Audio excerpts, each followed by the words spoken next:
não acontece aí em parceria com o Nelson, né? Eu também vou à FDV, trabalho, tem um grupo lá de estudos, né? Desse ano não funcionou, mas eu tenho trabalhado muito com o Nelson. É, eu tenho a maior alegria de receber hoje a Andréa Guerra. Eu conheci a Andréa numa outra oportunidade aqui na UFES, e foi amor à primeira vista. A gente participou de uma mesa, acho que junto com Luciano Elia. De lá para cá, a gente sempre que pode troca figurinhas. E eu acompanho muitos grupos dela, e eu sei que ela tem se debruçado muito nos estudos do decolonialismo à luz da psicanálise. Então, o tema de hoje da nossa mesa é deslocamentos identitários em psicanálise e decolonialismo. Eu vou apresentar, então, a Andréa, apresentar os nossos debatedores e a gente passa a conversa. A Andréa, ela é professora do departamento, ela é professora na UFMG, do programa de pós-graduação também da UFMG, coordena o núcleo de psicanálise e laço social no contemporâneo, né? Ela é doutora em teoria psicanalítica pela UFRJ, ela também fez, eu acho que um pós-doc em estudos aprofundados na Université de Rennes, na França, é professora visitante na França, na Bélgica e na Colômbia, coordenadora do projeto Psicanálise e Decolonização, trabalha em parceria da Rede Internacional de Investigação de Psicanálise e Criminologia, faz parte também da Rede Coletivo e Amarrações, e é autora de diversos livros. Então, essa mulher promete para a gente, né? Do outro lado, no time de debatedores, eu tenho aí o meu amigo Nelson Camata Moreira, que é professor doutor pela Universidade, pela Unicinos, do Rio Grande do Sul, professor da FDV, tem pós-doc em Direito pela Universidade de Sevilha, líder do grupo de pesquisa do CNPq em teoria crítica do constitucionalismo, presidente da Rede Brasileira de Direito e Literatura e também advogado. No campo da psicanálise, nós temos aí o Antônio Carlos Félix das Neves, analista membro da nossa escola, da Escola Lacaniana de Psicanálise Vitória, mestre pela UFES, doutor pela UERJ e autor do livro Função Paterna e Feminilidade, o reconhecimento da paternidade entre a mãe e a mulher. Então, eu passo a palavra à nossa querida convidada, Andréa, né? E depois a gente abre para o debate. Por favor, pessoal, vamos fechar os microfones para não atrapalhar aí a fala da nossa convidada. Bom, primeiro dizer, né, da alegria de estar do lado da Renata de novo. Depois do nosso encontro, foi isso mesmo, eu acompanho ela e a gente vai fazendo uma troca, né, nesse amor à distância, que a gente tem uma geografia aí grande, né, de quilômetros entre nós, mas da alegria de poder estar aqui hoje com a Escola Lacaniana de Psicanálise de Vitória, com o Nelson, que eu estou conhecendo agora, mas especialmente com o Antônio Carlos, que eu revejo com alegria, né, com esse livro bacana, que é fruto de uma pesquisa muito rica que ele realizou, e tendo como, então, interlocutores, né, duas pessoas muito interessantes para a gente caminhar. O que eu fiz? É importante dizer, André, que você faz parte desse livro, esteve na banca como na minha qualificação, Adorei. na minha defesa, e os seus apontamentos foram fundamentais no destino que depois tomou a tese. Eu que te agradeço. E que bom que virou livro, né, para a gente poder fazer circular, porque às vezes as teses ficam muito acadêmicas, né, dentro do ambiente acadêmico. Então é uma alegria te reencontrar aqui. Bom, como é que eu montei? Desde que Renata fez o convite, eu passei por várias ideias, né, até chegar num ponto que é propositivo no sentido de trazer uma hipótese que eu venho trabalhando, e foi ótima a ocasião para eu tentar aprimorá-la. Eu pensei em trabalhar o lugar da babá, vou contar para vocês os caminhos que eu fui fazendo, porque a McClintock, que é uma pessoa que tem um livro chamado Couro Imperial, faz toda uma discussão da maneira como a teoria do Édipo ela até faz uma interpretação de Freud, um pouco selvagem, num sonho que ele teve, em que ele muda de lugar com a babá, e ela fala, tem uma identificação primária aí, por que que o Freud não pôs a babá na roda, se 2 dias antes dele lançar a teoria do Édipo, ele falou para o Fliss, a minha babá foi quem definiu minha vida sexual e o homem que eu sou. Mas, enfim, pensei, não era tanto por isso, é muito específico, né? Eu ia passar um pouco pela Segato e pela Lélia Gonzalez, que também trazem aportes para discutir a babá e a forclusão dela sob o Édipo, que normatiza, né, uma relação em que o homem é a fonte da identificação e do poder e a mulher a fonte libidinal, né, subalternizada. Pensei em trabalhar a Sojourner Truth, que foi a primeira mulher escravizada que na história do mundo ganhou um caso jurídico, porque em 1851, né, ela é uma ex-escravizada que ganhou a alforria e mesmo assim não foi liberta, então ela fugiu e conseguiu ganhar na justiça o direito de reaver o seu filho, que tanto quanto ela eram injustamente mantidos cativos, né, mesmo sendo libertos. Mas eu fiquei achando que tudo isso era muito particular. E achei que, já que a gente está no diálogo com psicanalistas, né, a gente conversa com gente de distintos campos, né, quando a gente está trabalhando com a decolonização, eu pensei em trazer algo mais hardcore, mas de um jeito suave. O que eu quero dizer com isso? Pensando nessa psicanálise implicada, né, decolonial, antirracista, que toma partido na cena democrática do mundo, né? A gente não tomar partido é tomar posição, né? Então a gente prefere declarar a posição que a gente tem. A tese que eu vou trazer, ela é simples, eu vou apresentá-la de saída, seguindo o método que o próprio Lacan propõe a gente, né, da simplicidade, na qual todo detalhe faz diferença. Por isso, eu organizei um texto um pouco mais teórico e eu vou falando ao invés de lendo, né? São 4h14 e a gente vai mais uns 20, 25 minutos, assim, né? No máximo meia hora, como eu organizei aqui. Desidentificação, nomeação, equivocidade, invenção, os termos que a gente tem usado na clínica psicanalítica para operar, eles dizem respeito a deslocamentos pulsionais que, por sua vez, vão ser efeito daquilo que afeta e traumatiza um corpo, que, em geral, é da ordem da linguagem, da violência, daquilo que muitas vezes é vivido sem ser nomeado, né? E, portanto, sem ser simbolizado ou sem ser tomado a partir de um tratamento que inaugura uma forma nova. O corpo, como acontecimento traumatizado pela linguagem, é índice, desse modo, como o discurso de cada época, e eu acrescentaria de cada geopolítica, mitridatiza, ceda as defesas inconscientes, construindo os caminhos e as soluções que individual, coletiva, nacional e mesmo globalmente a gente vai tomando. Então, não é sem o corpo que a gente faz política, nem clínica. Minha hipótese, eu posso compartilhar? A pessoa que está, por gentileza, com a imagem, pode me autorizar a compartilhar? A hipótese que eu vou trazer em relação a esse deslocamento, que a questão identitária, pensada decolonialmente e com a psicanálise traz, a hipótese é de que, entre a dispersão pulsional, que ganha forma antecipada e jubilatória numa imagem primordial, né, que vai se tornar a Urbild, né, como Lacan trabalha com mais vigor, e sua captura numa constelação significante, a partir do apoio num traço que identifica esse corpo a uma unidade, e que o Lacan vai chamar tanto de traço unário como de trisque, dizendo que não é bem um traço, mas uma constelação, é aquele miolinho do nó Borromeu, que é o trisque, né, quando você tem o real simbólico imaginário e o objeto A no meio do nozinho. Ele vai dizer, então, que o traço unário, na verdade, é uma constelação que marca um ponto em que esse corpo de gozo esvazia sua relação com o objeto. E o desejo nasce daí, né, do desejo do movimento de retomar esse objeto. A minha hipótese, então, vou mostrar aqui para vocês essa imagem. Eu vou mostrar primeiro a mais simples, depois eu vou terminar com uma mais elaborada. É a de que aqui à esquerda, que vocês... Deixa eu ampliar a imagem. Peraí. À esquerda dessa imagem, vocês têm o que a gente chama do campo virtual.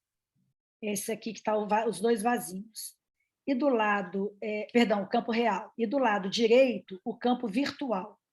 O Lacan vai retomar esse esquema óptico para fazer uma discussão de como que a gente constitui a realidade, sempre enganosa, ilusória, em relação ao real pulsional disperso, que é o mundo originário que nos habita e que a gente habita.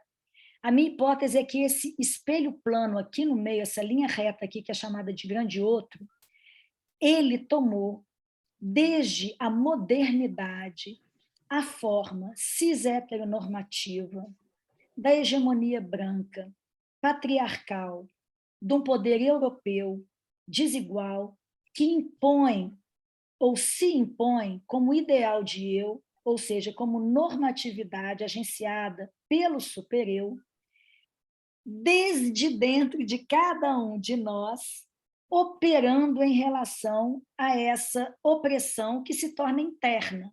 Ela foi violentamente assentada sobre os corpos nossos e que nos antecederam. A forma nova é o neoliberalismo, o autoritarismo antidemocrático, as exigências, muitas vezes, de matriz cultural ou religiosa, que variam geopoliticamente de maneira assustadora, mas no mundo ocidental, a hipótese que eu vou tentar desenvolver com vocês é que esse espelho plano molda uma forma de subjetividade ou de subjetivação, ou mesmo um modo de esquadrinha, um limite do modo inconsciente, responder a esses impasses da relação com o mundo externo e com o mundo interno, né, como Freud dividia.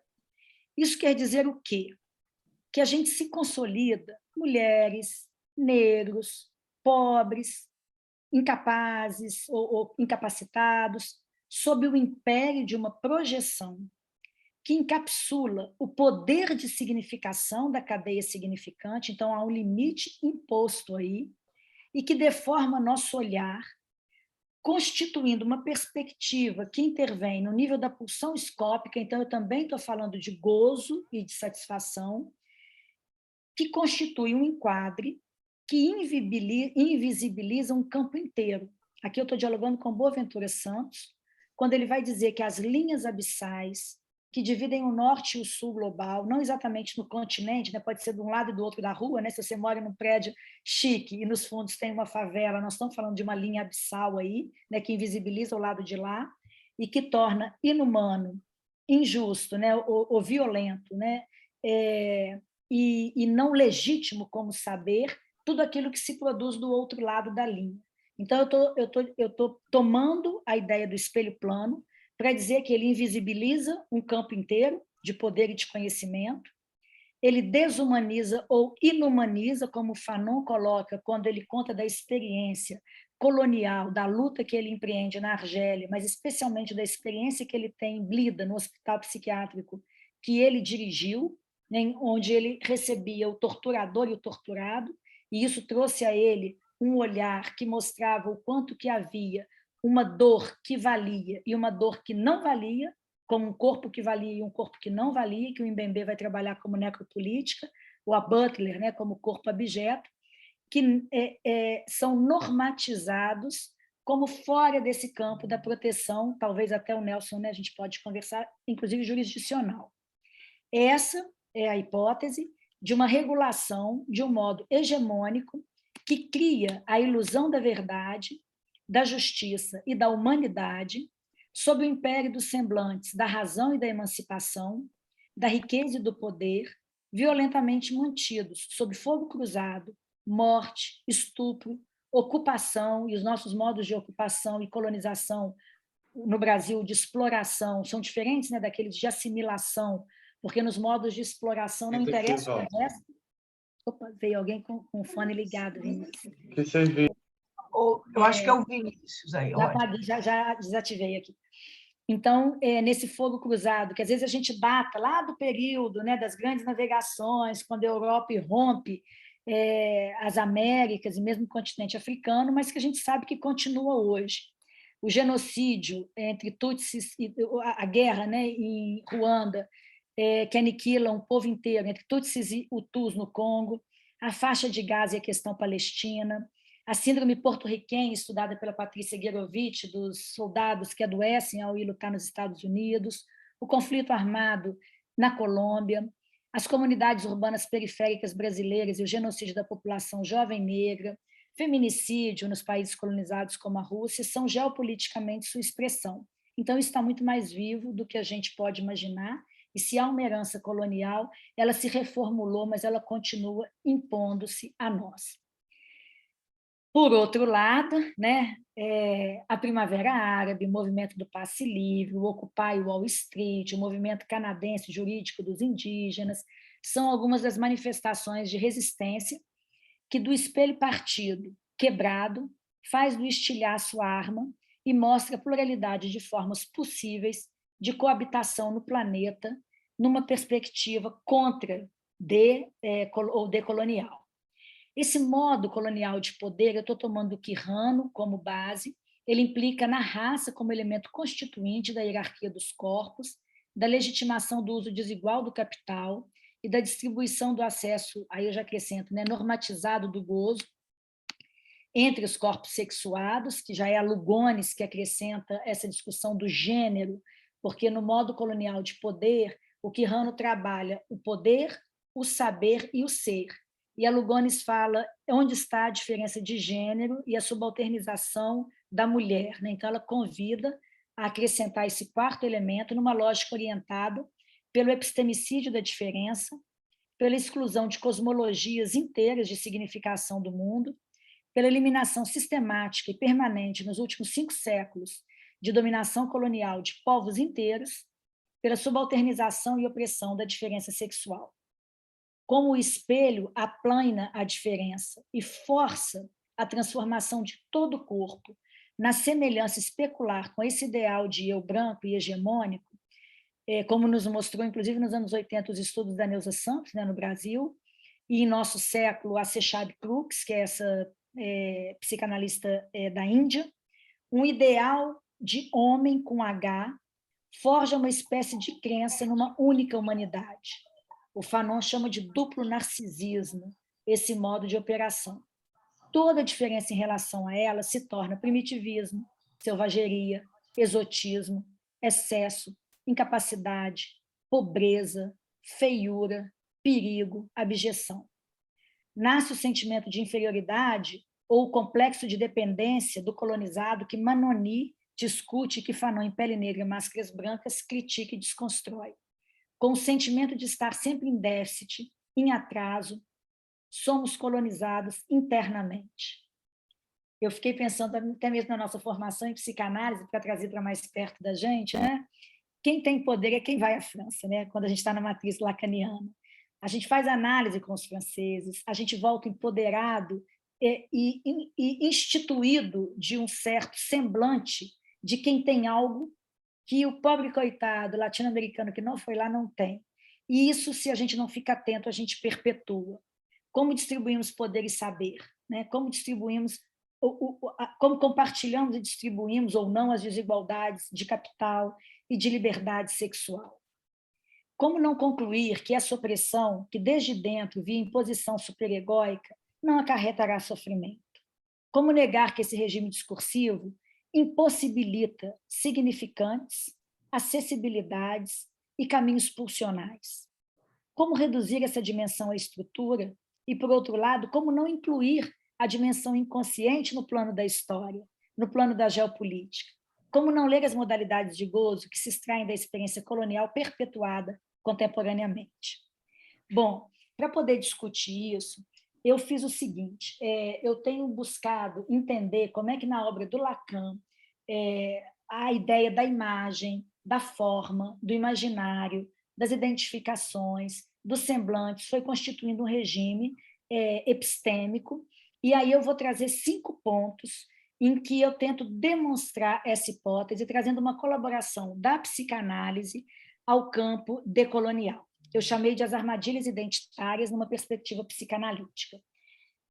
E aqui eu vou fazer um resumo, mas eu posso depois mandar para vocês o texto, tá? Ele não vai estar com referência bibliográfica muito arrumadinho, mas eu mando, que depois eu também vou tentar publicar ele, mas eu já mando para vocês.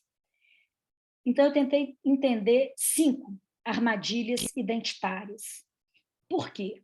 Porque trabalhando com o antirracismo no Ocupação Psicanalítica, um projeto que nasceu do entendimento da branquitude, que foi outro grupo de estudo que a gente passou 2 anos nele, eu entendi o que é ser branca e o que é discordar da posição privilegiada que eu ocupo, mesmo sem desejar, e como trabalhar contra ela. E uma dos efeitos dessa constatação foi o convite para psicanalistas negras que tinham trabalhado comigo aqui no UFMG, da gente pensar uma psicanálise antirracista. Isso produziu um projeto que tem uma frente clínica, uma frente de produção de pesquisa e teoria e uma produção de transmissão. Mas o que eu quero falar para vocês é que dele eu comecei esse estudo sobre como o privilégio ganha forma, ganha força, assentado na branquitude. Então, eu vou tomar esse ponto, mas eu vou falar de vários outros exemplos para a gente trazer um pouco de materialidade e de experiência concreta para entender cada ponto que eu vou falar. E aí eu comecei a estudar pessoalmente, estou dando uma aula sobre isso, um curso, vou tentar transformar isso num livro, esse caminho da imagem, do imaginário no Lacan. Então, eu dividi em 5 pontos em que eu tento condensar uma parte dessa pesquisa e desse estudo, pensando como armadilhas identitárias. O Assad Hansen, eu acho que fala assim o nome dele, escreveu um livrinho que se chama A Armadilha da Identidade, onde ele discute o movimento negro nos Estados Unidos de uma maneira muito sofisticada, não psicanalítica, mas sociológica, mostrando como que a gente incorre numa armadilha cada vez que a gente tenta fixar um corpo num significante, um corpo numa imagem, um corpo numa representação, mas que também a gente não opera sem isso na política. Porque se a gente não nomeia e identifica qual é o prejuízo que um coletivo como particular ganha, ele não ganha representação na cena política e ele não consegue modificar a relação a qual ele está submetido. Então, esse é um paradoxo grande que eu vou fechar com ele. Sobre todo o corpo, então, primeiro ponto, imaginário, a imago.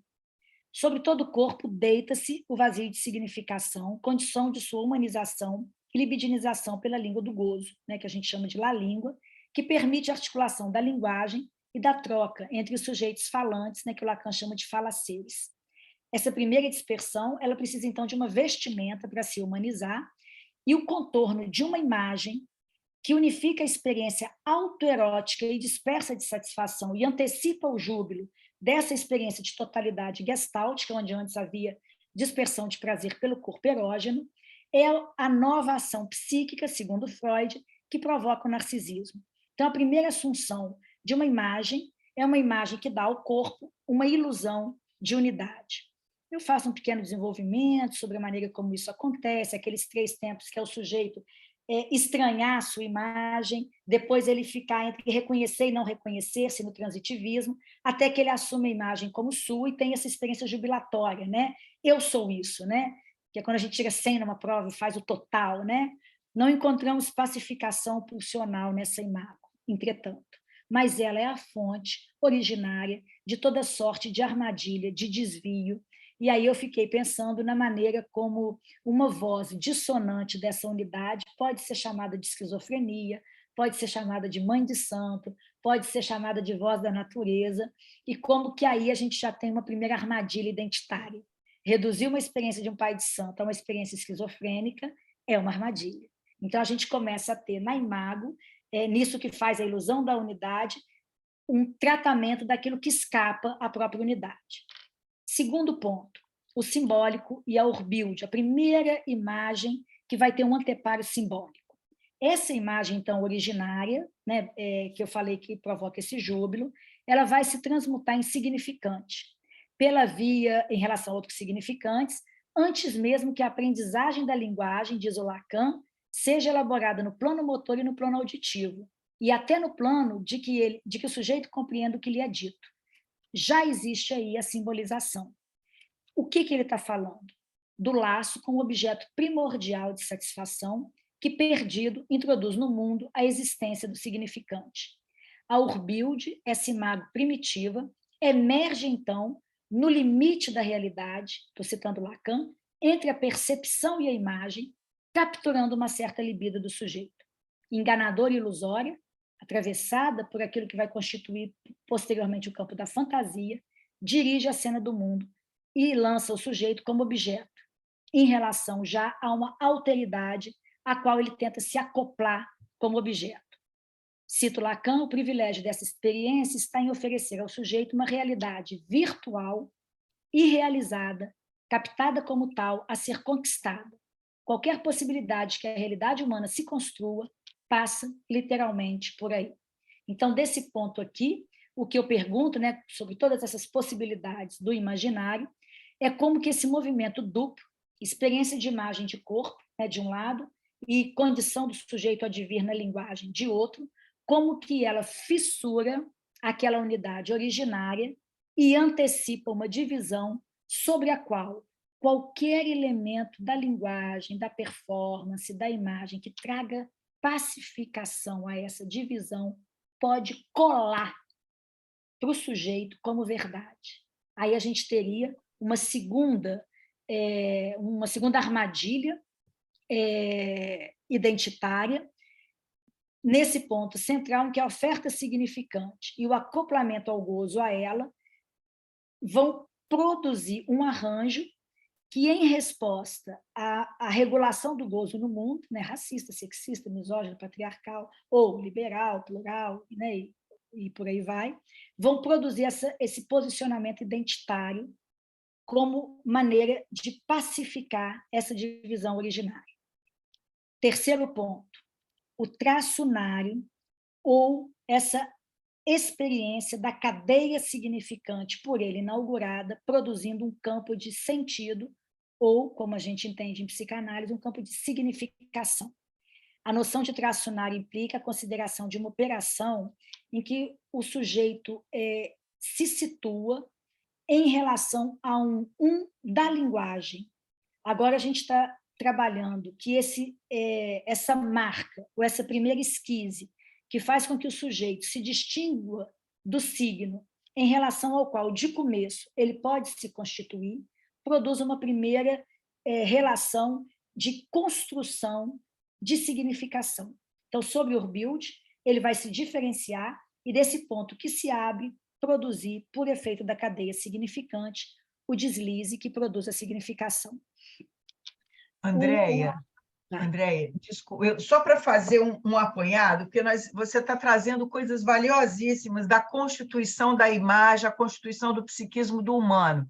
Nós estamos com um campo bem diversificado aqui, não só de analistas, e assim, você poderia trazer um pouco essa passagem da Urbild, da imagem, porque né, eu acho que é interessantíssimo isso, para a gente pensar as armadilhas identitárias no social. Vamos sim. Eu vou só avisar que os outros três vão ser o outro e a satisfação, o prazer, a libido e o gozo. Então, eu estou falando... Então, vamos voltar um passinho atrás. Eu estou falando do quê? Quando a gente sai quando a gente aparece no mundo como um corpo. Esse corpo não é gente quando ele aparece. Esse corpo, ele é um saco cheio de buraco, em que, na troca com o mundo, eu encontro satisfação. Mamei, saciei, estou satisfeito. Então, o peito sou eu. O peito não é minha mãe, a mamadeira, a enfermeira ou a babá. O peito sou eu, porque eu tive satisfação nisso. Então, a primeira relação que a gente tem com a realidade é uma relação de prazer, que vai ganhar uma judicação, vai ganhar uma avaliação ou uma experiência de julgamento posterior quando esse objeto falta e eu preciso representá-lo, buscá-lo ou tentar traduzi-lo. Então, nessa relação originária de um corpo, como um saco cheio de buraquinhos por onde o prazer escorre, eu vou, na relação com o outro, com esse outro, através do qual eu vou introduzindo relações que vão repetindo experiências de satisfação, essa experiência vai antecipar, quando esse outro me vê como unidade, um eu. Mas essa primeira antecipação ainda não é um eu, onde eu digo, eu sou Andréia Guerra, professora da UFMG. Ela é só uma imagem. Ela é só uma imagem de unidade, que é a primeira operação que eu falei. Quando essa unidade imagética de um corpo falha, eu vou precisar recorrer a algum recurso, eu vou precisar lançar mão de algum recurso para tratá-la. Então, esse é o primeiro ponto em que uma armadilha identitária pode me capturar, em que, como imagem, eu fico esfacelado. Por exemplo, uma experiência de uma mulher cristã que engravida, que o companheiro fala, faça um aborto, e ela não suporta, porque isso vai contra o que ela é, a imagem que ela tem de si, e ela então tem uma experiência de despersonalização, que aconteceu na minha clínica, e ela chega para mim como uma louca. Não era uma louca, não era uma pessoa que via voz, não era psicose, era uma pessoa que teve uma experiência tão radical de separação da imagem que ela não conseguia mais se ver como essa unidade. Então, a primeira unidade é uma imagem, e as armadilhas identitárias nos capturam nesse ponto.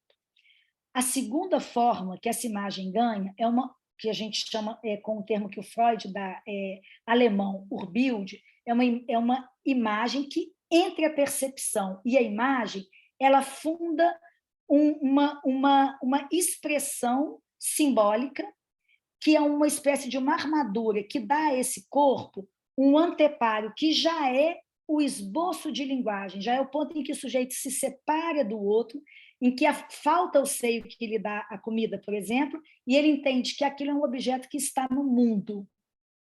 Essa imago, que a gente vai chamar agora de Urbild, que já tem um anteparo pré-linguístico, ela afirma algo que existe na realidade, e que não é apenas o que é prazeroso, mas também aquilo que é eu distinto de não eu. O Freud trabalha isso num textinho que se chama negativa. O que são entre o sujeito, o corpo e o mundo? Esse é o segundo ponto, em que eu falei as fantasias ou as ilusões, né, de ser poderoso, né, de votar, por exemplo, num presidente que você acredita que ele é um super-herói ou um mito, vão completar esse ponto em que você não corresponde, em que a imagem, a percepção e o objeto não encontram correspondência. Esse é o segundo ponto que eu falei. Tudo isso é a gente, tá, gente? Uma coisa não elimina a outra, está tudo na gente. Por isso que é complexa o identitarismo. O terceiro ponto, eu já estou falando da linguagem. Quando eu me dou conta de que eu sou um objeto, eu narcisicamente me torno eu. Aí eu começo a falar, inclusive, eu, Andréia, eu paro de falar dá para o neném e falo Dadá quer, por exemplo, né? Dadá quer água, Dadá quer sair, Dadá quer... Então, a gente começa a se afirmar como eu e já usar o campo da linguagem para produzir sentido e significação. Então, agora que eu estou falando da linguagem, porque parece que a gente é sujeito de linguagem desde sempre, não é? E tudo isso, quando é abalado, imagem urbil de significante, que é o nosso campo, né, de significação, isso afeta, angustia, e a gente vai tentar tratar essa angústia. É aí que a gente pode ser capturado pelas armadilhas da identificação e incorrer em modelos alienantes do eu. Então, o terceiro, voltando para ele, é quando esta identificação primária cria uma condição de eu afirmar que eu sou a filha de fulano, eu sou a pior estudante, bagunceira da sala, que denuncia o problema da escola, ou eu sou... E aí a gente vai ganhando, nesse anteparo simbólico, um poder de produzir sentido sobre o nosso ser. Mas esse sentido também não captura todo o nosso ser, e a gente pode escorregar dele pela linguagem e se perder. Quando a gente, por exemplo, acho que a gente está vivendo muito isso hoje, né? Por isso eu estou pegando os elementos da eleição, quando a gente cai nos binários, ou isto ou aquilo, né? Como se só houvessem duas verdades no mundo. Se não é a minha verdade, não é verdade. Então, o campo da significação ele cria uma espécie de aporia ou de prisão de sentido. É o terceiro ponto da armadilha identitária. Tudo isso só acontece, são 18h41, eu vou mais uns... Vai dar uma meia horinha, né?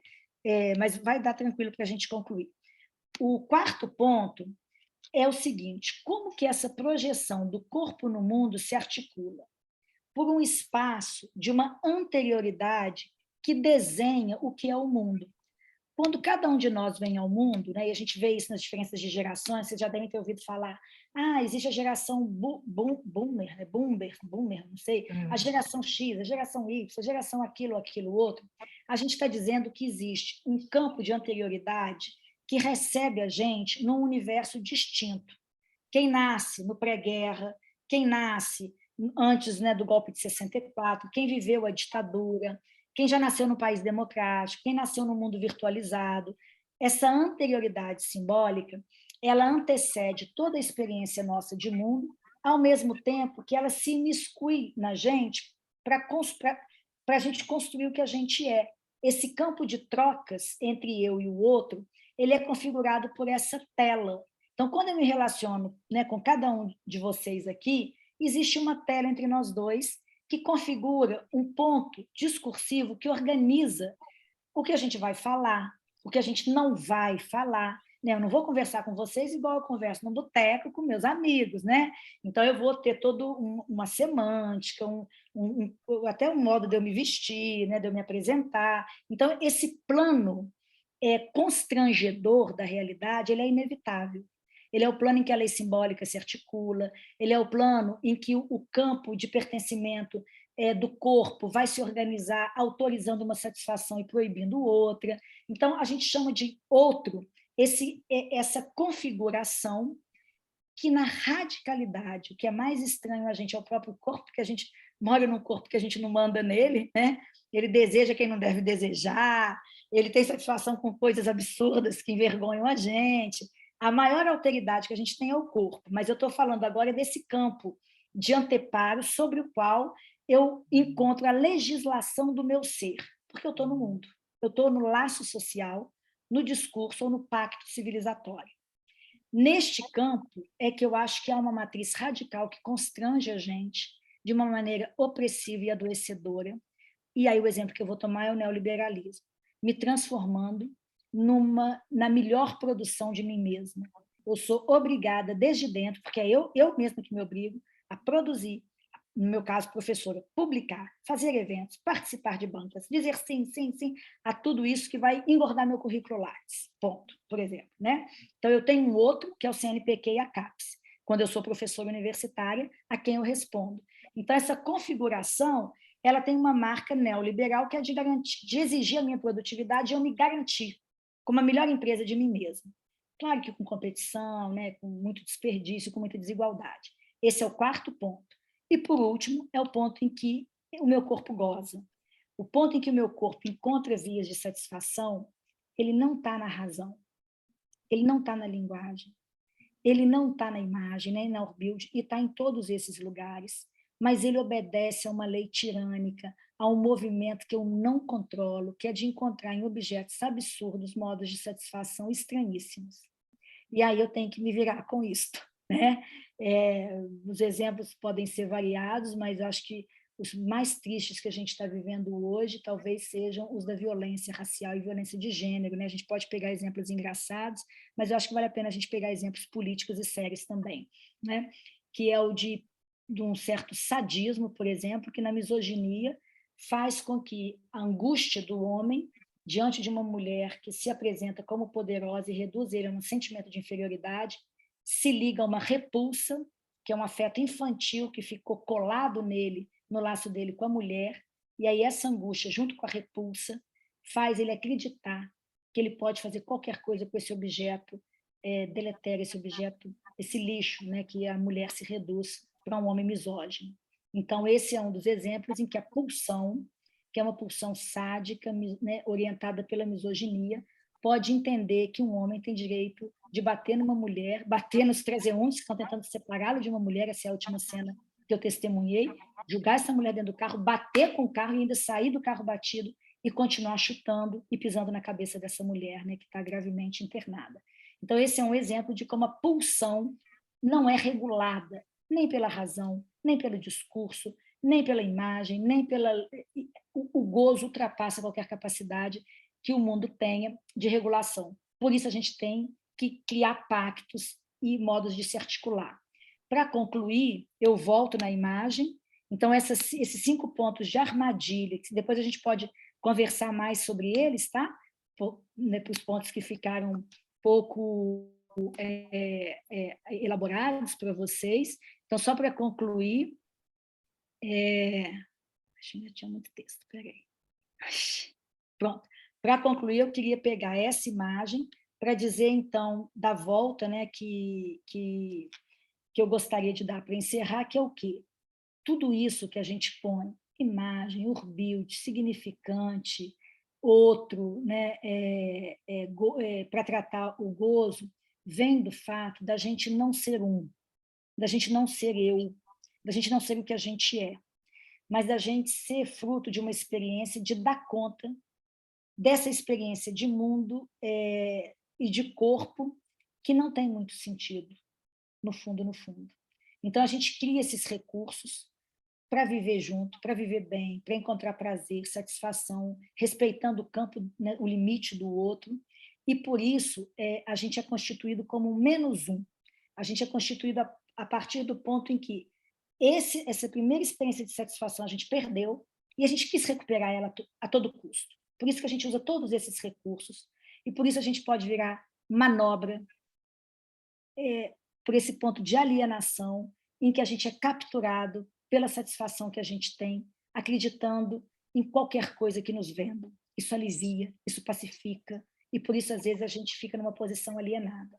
A contradição é que, ao mesmo tempo, a gente pode quebrar esse espelho e lutar identitariamente dizendo, mesmo sabendo que eu não sou a vítima de um monstro, como mulher vítima de violência, eu vou à OEA e vou fazer da minha história, Maria da Penha, uma história de todas as mulheres que, como eu, sofrem, mesmo que de maneira radicalmente diferente, nós formamos o conjunto das mulheres vítimas de violência doméstica, vítimas de violência de gênero. E aí, a maior complexidade paradoxal deste ponto identitário, eu queria deixar como questão. A gente vai dizer que isso é identitarismo? A gente vai dizer que isso é imaginário? Então, não é simples a questão, porque cada um de nós vai se vincular ao imaginário de uma maneira, vai constituir-se a partir de um campo de identificações muito próprio e vai gozar de maneira muito distinta. Mas se a gente entrar numa luta política sem fazer particulares e sem dizer sou de esquerda, sou mulher vítima de violência, sou antirracista, como todos os antirracistas do mundo, a gente não muda o mundo. Então, a coisa não é simples, a conversa não é fácil, mas eu espero que a gente tenha, pelo menos, aberto um campinho aí da conversa para dialogar agora. Obrigada. Muito bom. Bom, muito bom, Andréia, obrigada pelas palavras. Gostei muito da forma como você trouxe essa matriz, né, de identidade através do estágio do espelho, mas eu vou deixar para... Né, e todas as práticas de segregação e de exclusão que decorrem disso, eu acho que isso merece, talvez a gente até falar mais, mas eu vou passar imediatamente a palavra ao Nelson e ao Antônio Carlos para começar o debate. Quem vai primeiro? Nelson? Vai começar aí, tanto faz para mim, se o Antônio quiser. Pode ir, Nelson. Eu estou me familiarizando com algumas temáticas da decolonização, né? E pode começar. Tá bom. Em primeiro lugar, agradecendo, né, ao convite, ou agradecer ao convite da Renata, né, para mais uma vez estar presente aqui no evento da Escola Lacaniana. Eu tenho muita satisfação, muito carinho, assim, antes de orgulho, por poder estar dialogando e próximo de você, Renata, nessa nossa jornada aí, que já vão 10 anos, eu estava sempre tentando lembrar das coisas que passaram, e foram muitas, né? Mas desde aquele dia que a gente se aproximou lá na Escola Superior de Advocacia, se eu não me engano, são 10 anos, né? Naquela época, eu lembro que eu até fui no seu aniversário, né? E agora você me parece mais sexy, né? Sexagenário.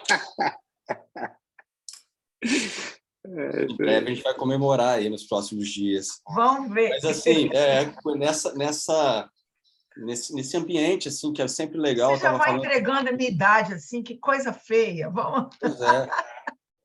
Não, mas eu sei que você não esconde isso, não tem problema com isso, por isso eu me permiti a brincadeira. Basta ver o convite lá. Mas, assim,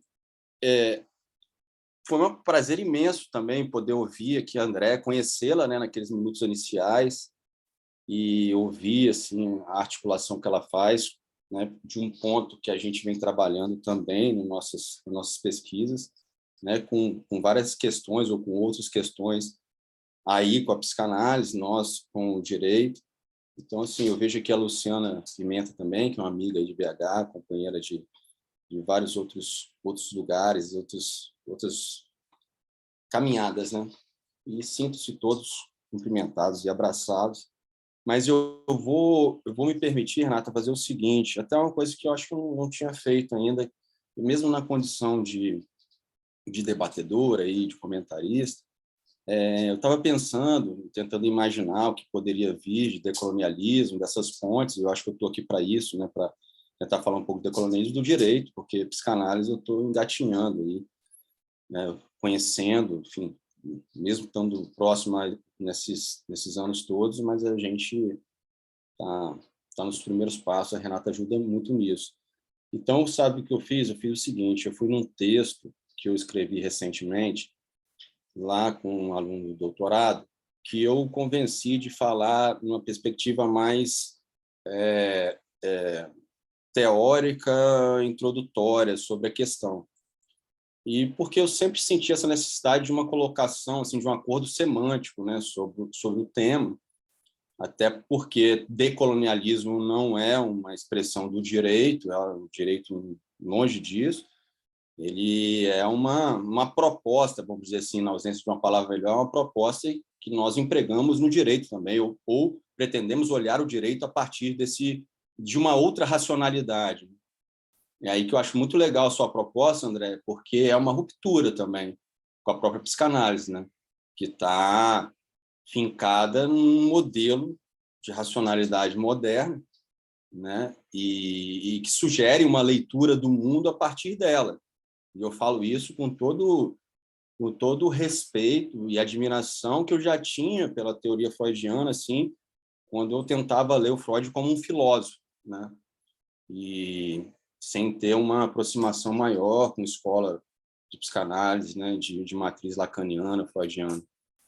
Mas, sem dúvida alguma, o sujeito freudiano, né, ele não é tão atemporal assim, né, e pode ser visto de uma forma tão universalizante.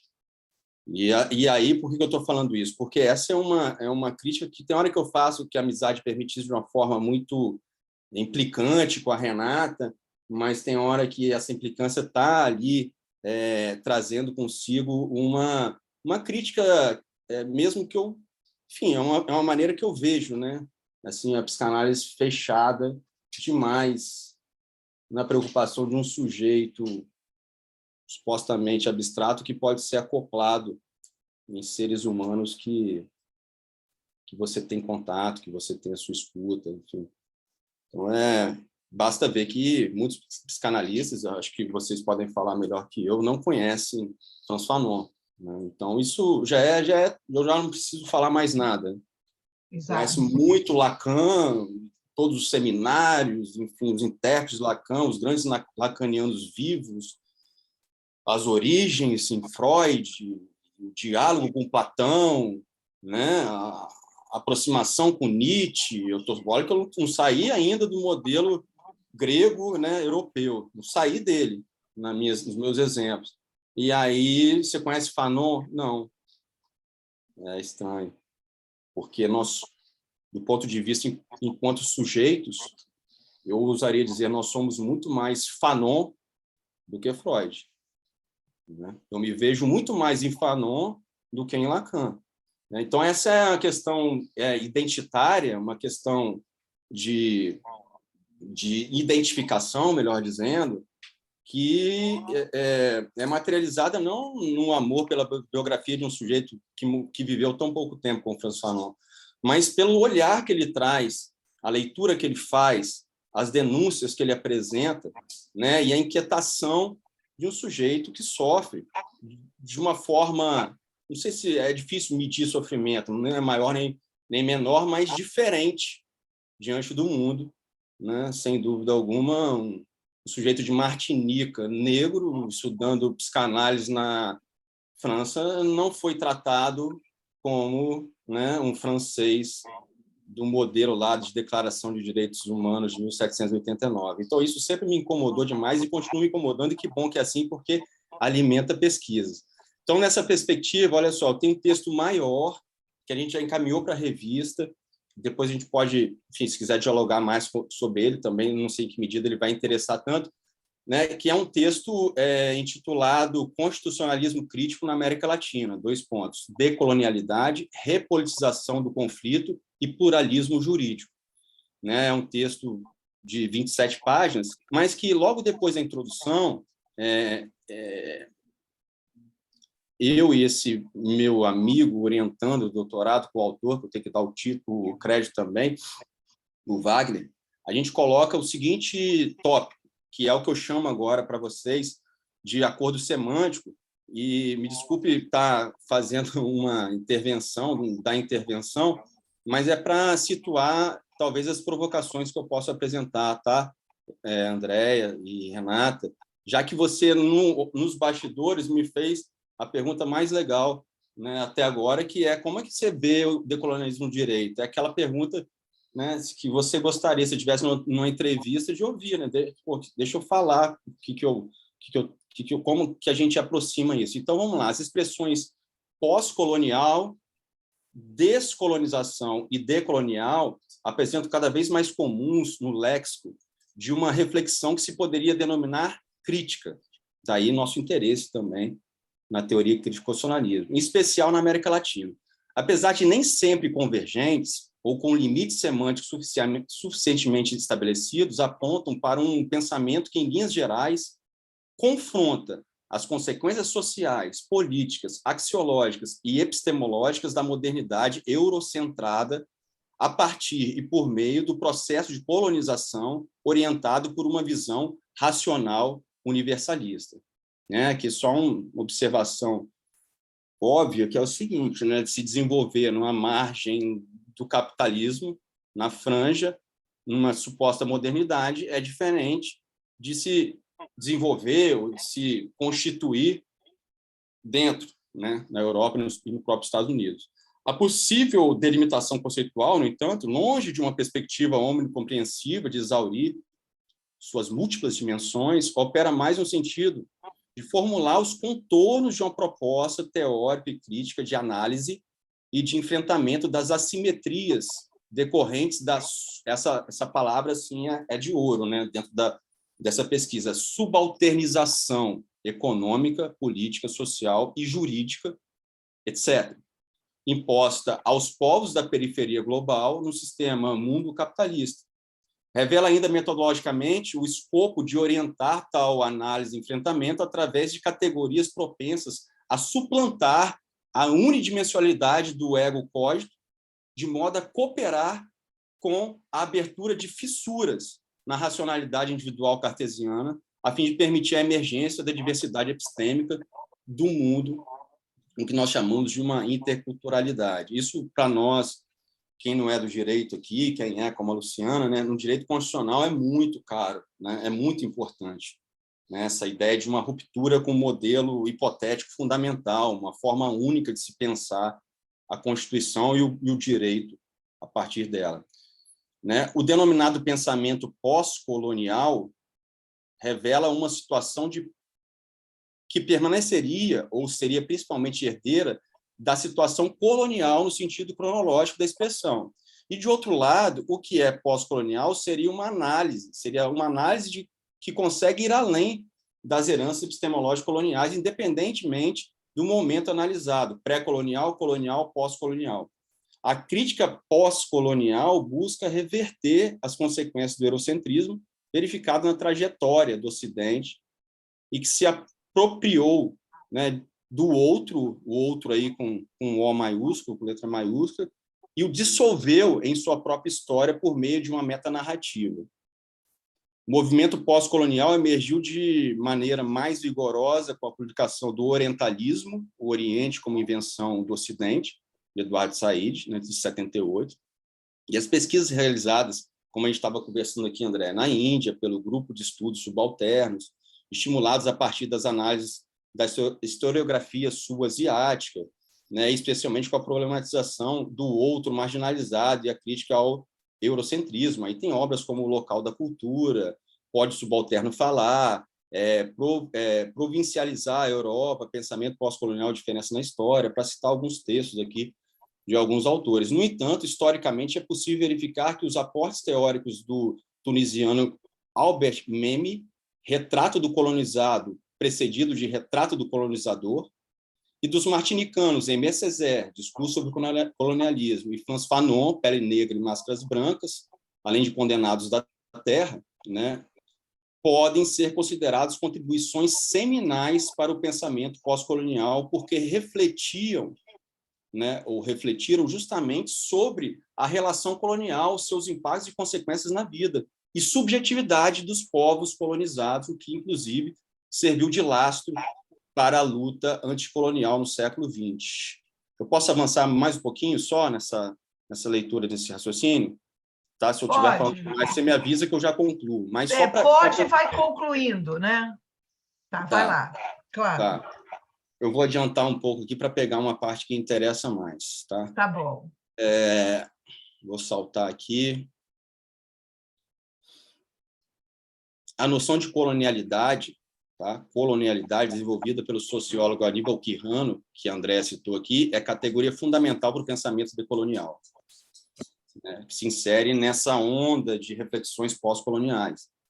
Segundo ele, a estrutura colonial de poder produziu discriminações sociais, raciais, étnicas, antropológicas e nacionais que, posteriormente, foram assumidas como categorias com propensão científica e objetiva, de significação ahistórica como fenômenos naturais e não como estruturas decorrentes da história do poder. A colonialidade assinala um padrão de poder que ainda hoje, eu concordo e reforço o que a Andréa falou, continua presente nas sociedades, é o que estamos falando, pós-coloniais, reproduzindo relações de marginalização que determina todas as instâncias da vida social. Aí, só para fechar esse raciocínio, a colonialidade é um dos elementos constitutivos e específicos do padrão mundial de poder capitalista, fundado na classificação racial étnica da população do mundo e opera em cada um dos planos e âmbitos e dimensões materiais e subjetivas da existência cotidiana e escala social. A colonialidade do poder implica, pois, a colonialidade da classificação social, das relações culturais ou intersubjetivas de articulação política, da distribuição mundial do trabalho, das relações de gênero, enquanto a colonialidade do saber indica a repressão de outras formas de reprodução de conhecimento e que não sejam brancas, europeias ou científicas, negando o legado epistêmico-cultural dos povos subalternos. E aqui, o que eu fiz? Eu só estendi um pouco o que a Andréa tão bem colocou, e a parte dessa ideia, agora finalmente fechando, de colonialidade do poder, o pensamento decolonial desenvolveu a noção de colonialidade do ser, de modo a refletir sobre os efeitos da colonialidade na experiência vivida, e não apenas na mente dos sujeitos subalternos, formas e consequências da invisibilização e desumanização, violação do sentido de alteridade humana, até o ponto de onde o alter ego se queda transformado num subalter, né? E aí eu interrompo aqui essa leitura, essa reflexão. O texto a gente continua tentando destrinchar essa ideia de colonialidade, de decolonialidade, e a diferença de colonialidade para descolonialidade, se depois quiser debater também. Mas tudo isso para quê? E aí eu passo a palavra de volta para a Renata, só para mostrar para vocês assim, que essas reflexões não são nossas do direito, e elas são plenamente verificáveis ou relacionáveis, né, com as demais áreas do saber, né, da psiquiatria à sociologia, passando aí pelo pensamento econômico, dentre outros. Então, eu queria só fazer uma pergunta para a Andréa, no sentido desse sujeito e identidade, né? Como que ela classificaria isso? Porque tem um texto que a Renata gosta muito, que já foi apresentado na Escola Lacaniana, inclusive pelo Rodrigo também, que é a Identidade do Sujeito Constitucional, que é de um americano que leciona em Nova York, foi traduzida por um conterrâneo aí da Luciana, o Menelik de Carvalho Neto, e ele vem tratar dessa transformação da identidade. Logicamente, não se confunde com o sujeito, mas eu queria aprender um pouco mais e ouvir sobre isso também, tá? Tem outras várias coisas, mas só para não dominar aí a palavra, tá contigo de novo, Renata. Obrigado mais uma vez e ávido aí pela escuta do nosso querido amigo Antônio Carlos. Perfeito. Andréia, você quer responder primeiro, fazer um comentário em cima do que o Nelson trouxe, depois eu passo para o Antônio? Como é que você quer fazer? Vamos para o Antônio, porque aí a gente Tá cuida do ótimo. tempo, não tem mais Tá liberdade de falar. ótimo. Eu acho que Tá. Tá. Excelente. Só dizer que maravilha, né, Elcio? Nós vamos ter que trocar depois o telefone. Bora. Posso ir, Renata? Claro, a palavra é sua, Então, Antônio. bom, em primeiro lugar, agradecer a Renata pelo convite, né? Eu não estava familiarizado, ainda não estou, com o significante decolonial. Eu comecei a ler algumas coisas, fui ver algumas lives, inclusive da Andréia, sobre racismo. Participei do seminário da Renata, que ela trabalhou de uma maneira bacana, Macunaíma, né? Mostrando como é que é? É um herói Andrade, eu esqueci. decolonizador. Como é que é o autor, Renata? Mário de Andrade, né? Se apropriou daqueles significantes ali, da cultura, e o que ele fez com Macunaíma, né? Então, eu estou engatinhando nessa temática né, na medida que você vai, pelo tempo que eu tive até então para ler, estou me familiarizando. Eu teria duas perguntas a fazer à Andréia. Primeiro, dizer assim, que eu gostei muito desses pontos que ela foi trazendo para mostrar como que a estruturação do sujeito e como que ele vai se entrelaçando com o meio sociopolítico, econômico, social da cultura, como que isso é internalizado, né? Eu lembro quando eu era estudante, eu ficava inquieto para tentar entender qual a relação da psicanálise com o social, né? Como que os conceitos psicanalíticos poderiam entrelaçar com a questão política e social para poder entender o sujeito no mundo, né? E ver a Andréia falar assim, como que isso atualiza umas preocupações ainda lá do início da faculdade. E aí, Andréia, assim, você foi colocando vários tópicos aí, o sujeito vai se estruturando, né? Praticamente uma constituição subjetiva, e o que vai acontecendo na medida que o sujeito ali, que é dividido, ele vai tentando o risco, né, a armadilha identitária de querer fazer né? O tempo todo você foi alertando ali o risco em cada tópico, a tentação do sujeito colar numa verdade, numa imagem. Esse é o risco e é a tentação de todos nós de um apelo ao ser, né? E aí você trouxe, que aí eu vou para a questão do decolonialismo que eu pude entender, a questão da herança colonial. Como que o sujeito internaliza essa herança europeia, a branquitude, etc. e tal. E aí, assim, fazendo a relação com aquilo que o Lacan fala, poder prescindir do pai na condição de se servir dele, quer dizer, essa herança, nós estamos com ela. E eu lembrei da sua tese de doutorado, que eu li por conta do doutorado, que você trabalhou o poeta Gentileza e trabalhou o Bispo do Rosário, e você coloca uma questão assim, que fala assim, não é tanto os elementos, os elementos que estão ali que é importante, mas o modo que você vai operar com isso. Você deu uma ênfase ao servir-se, né, daquilo, das marcas que você recebeu do outro, certo? E aí eu queria, se você pudesse falar um pouco esse aspecto assim, somos colonizados, essa é a nossa herança, é preciso ter decolonizar isso e não descolonizar no sentido de jogar fora, você carrega essas marcas. E se você pudesse falar um pouco assim, como se servir delas sem ficar, né? Quer dizer, prescindir na condição de se servir, né? Aquilo que o Lacan fala no seminário RSI, dessa herança que está aí, né? Não tem como jogá-la fora, volto a dizer, da descolonização, mas como que esse exercício, se você pudesse falar um pouco disso. E a outra pergunta, assim, você falou da psicanálise decolonial, seu projeto de pesquisa. Se você poderia falar um pouco como que a psicanálise, o lugar do analista, o desejo do analista, na sua experiência, como que acontece para minimizar essas armadilhas identitárias de fazer né? Porque ao mesmo tempo é essa fissura que nos salva, né? Esse não ser é aí que tem a brecha para a gente poder construir algo novo e não ser capturado. Se você poderia falar dessa atuação da psicanálise nesse campo. É isso. Ótimo, Antônio. Muito boa questão. Acho que vai dar uma boa Renata, conversa. deixa eu ouvir agora. Isso.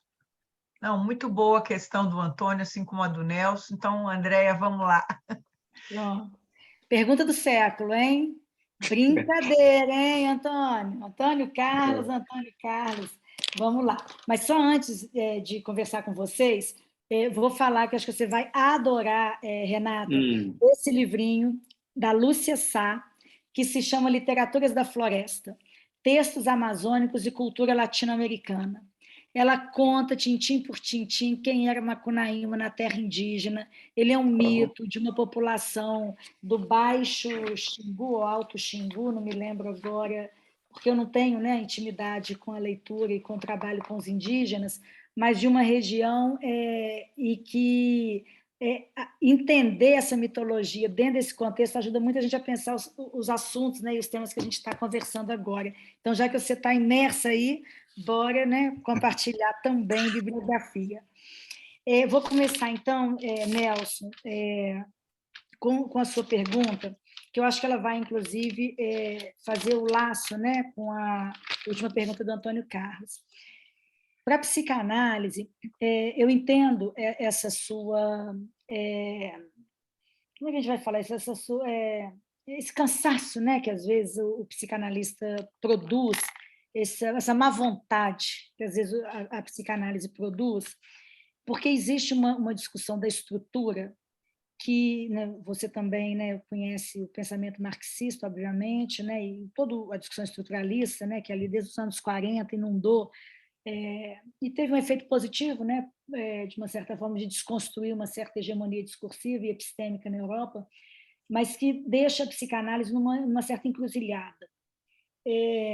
E aí, quando você pergunta sobre essa relação sujeito-identidade, né, a partir dessa aula sobre os termos, maravilha, né, que você deu para nós aí nesse texto, eu até anotei o constitucionalismo crítico na América Latina, mas eu não achei o resto, mas ele ainda não está publicado, né?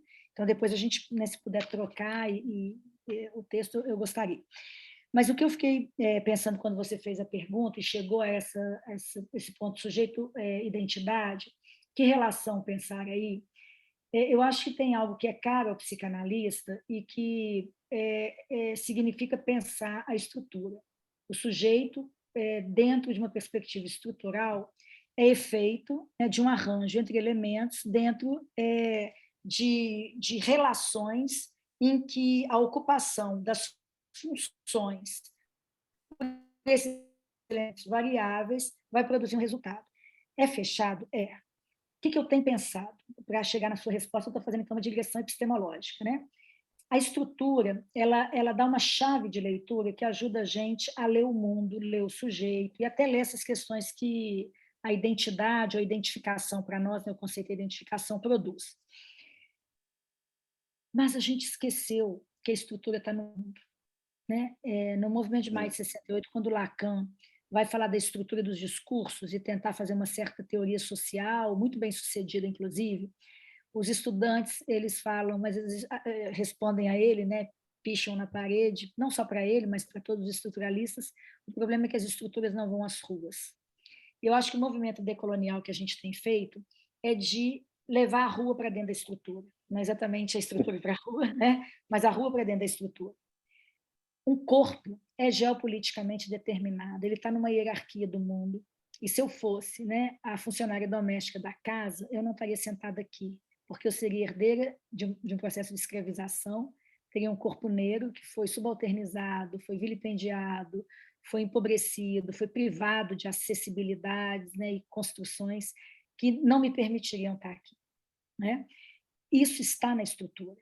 Todo o nosso desafio epistemológico hoje é exatamente pensar como que o sujeito, que é esse efeito significante, essa abstração lógica, se eu for pensar em termos estruturais, né, como esse arranjo, o fruto desse arranjo, ele, como experiência material, é sobredeterminado por todos esses vetores. Então, o que a gente está tentando fazer? Introduzir a história e a geopolítica na estrutura. Falei isso para dizer o quê? Para dizer que quando a gente faz isso, o sujeito do inconsciente, ele não deixa de ser uma experiência de linguagem, ele não deixa de ser um acontecimento de corpo, mas o corpo entra no mundo. Pele conta, cabelo conta, o teu sexo biológico conta, tua opção de gênero, tua opção sexual, tua opção religiosa, tudo isso conta. E como que a gente tem tentado explicar isso? Né? A gente, assim como você, eu tenho uma equipe aqui muito grande, né? São mais de 100 pessoas, cada uma num grupo de pesquisa diferente. Um está discutindo mal-estar colonial, o outro pensamento social brasileiro, os orientandos estão com as suas pesquisas, eu tenho 2 orientandos em especial que estão tentando discutir esse aparelho de linguagem como algo que codifica a experiência colonial, impedindo a sua tradução. Então, eu vou responder sobre essa relação de sujeito e identidade dizendo que, epistemologicamente, o que a gente está entendendo? O aparelho de linguagem ele é uma forma de domesticar o gozo, mas ele é domesticável também. E aí, não estou falando exatamente de uma relação tipo Batikin, não. Estou pensando... A gente pensa com vários linguistas, eu não estou nem caindo no grupo relacional, nem no grupo funcionalista, nem também tendo que rezar missa para os estruturalistas.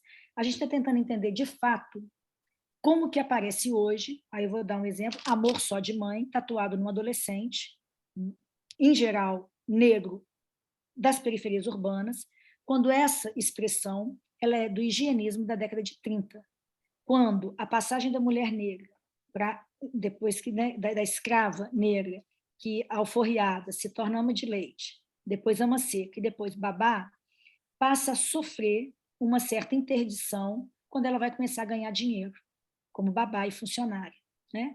Então, como que esse amor só de mãe, que nasce da boca higienista, da medicina da época, vira uma tatuagem no corpo de um jovem na periferia? E aí a gente teve uma dissertação que tentou discutir isso, porque há um aparelho de linguagem que encripta sentidos e significações e faz com que a experiência subjetiva ela esteja submetida a todos esses constrangimentos. Então, como que a gente tenta trabalhar? Em psicanálise, você já sabe disso, né? O sujeito é efeito da relação de um significante em relação a outro significante, né? A partir desse ponto que o causa, como resto, né, e como causa, que é o objeto desde sempre perdido da sua satisfação. Esse é um verbete, né? Só que quando eu repito esse verbete, eu estou introduzindo nele, nessa noção de sujeito, que aparentemente é estrutural e abstrata, a maneira como o significante constrangeu esse corpo, como a lei simbólica, traduzida ou sustentada na cena do mundo, imanente pela lei jurídica, destitui esse sujeito da proteção legal, como que essa experiência de corpo de uma mãe que deixa o seu filho para ir cuidar da filha do burguês impele esse sujeito a aderir a algumas identificações e não a outras. Então, para a psicanálise, a noção de identificação, eu leio ela assim, né? Cada um faz a leitura, eu uso o Lacan do Seminário da Identificação, você incorpora parte do real e que você, a identificação 1, incorpora isso e cria uma matriz simbólica, identificação 2. Sobre esse substrato, as identificações imaginárias vão transformando a gente no mundo em diferentes coisas, à medida que a gente vai colando com uns e com outros discursos. Então, as identificações sedimentam o modo da gente se colocar no mundo, que o Lacan, no Seminário 24, vai falar que é identidade, o fruto da consolidação das identificações, pouco antes de morrer, então deixa a gente com a pulga atrás da orelha. Seminário 24 é o L'Insuccès d'une belle bévue, que um seminário que é difícil até de traduzir o título. Então, eu entendo que a identidade é esse anteparo que o sujeito lança a mão para tratar deste ponto que escapa a toda apreensão simbólica, mas que, ao mesmo tempo, é o que faz esse corpo ter uma presença no mundo. Então, o sujeito, ao mesmo tempo, é subtração, mas ele é presentificação pelos modelos identitários. E viver com isso é o drama humano. É a dificuldade que a gente tem de estar no mundo, né? Por isso a gente precisa do direito, de numa certa linha, da psicanálise em outra certa linha, porque não é evidente que a gente é o que a gente é, nem é fácil, nem é evidente que viver junto é o comum, né, da existência. Então, eu faria a diferença por aí, e aí eu já vou para a última pergunta do Antônio e volto para a primeira. O Antônio, eu brinquei que é a pergunta do século, né, a pergunta do milhão, porque essa é a grande pergunta que a gente tem hoje aqui no Psilax, cada vez que a gente se reúne nos diferentes espaços, como pensar o desejo do analista, minimizando essa apreensão identitária que é imposta nesse modelo imperial para nós. Quando o Nelson traz o modo colonial de poder e a sua inflexão no saber e no ser, né, e a Lugones vai acrescentar no gênero, a gente está às voltas exatamente em tentar entender o que é o modo colonial que subjetiva ou que cria uma condição de subjetivação para nós, seres que somos herdeiros dos processos de colonização. O que a gente pode preliminarmente te falar, que eu não vou dizer que é uma resposta que eu fecho com ela, ou que ela já está resolvida, pelo menos aqui nas nossas pesquisas e experiências, é que não dá para a gente acreditar no espelho. Isso a gente não acredita como psicanalista, né? A gente sabe que o espelho vai produzir agressividade, né? Porque dois corpos não ocupam o mesmo lugar no espaço, um vai ter que eliminar o outro. Mas não é desse espelho que eu estou falando, ou dessa relação especular e imaginária. Eu estou falando daquele espelho que eu mostrei como grande outro. O que a gente tem tentado fazer? Já que esse espelho regula o mundo ocidental, e hoje a gente sabe que ele é um espelho, ou seja, o regime normativo é um semblante. A gente sabe que a lei jurídica responde a interesses particulares que se desejam universais e que se forçam violentamente para se tornarem hegemônicos. A hegemonia não é fácil. Ela não é água com açúcar.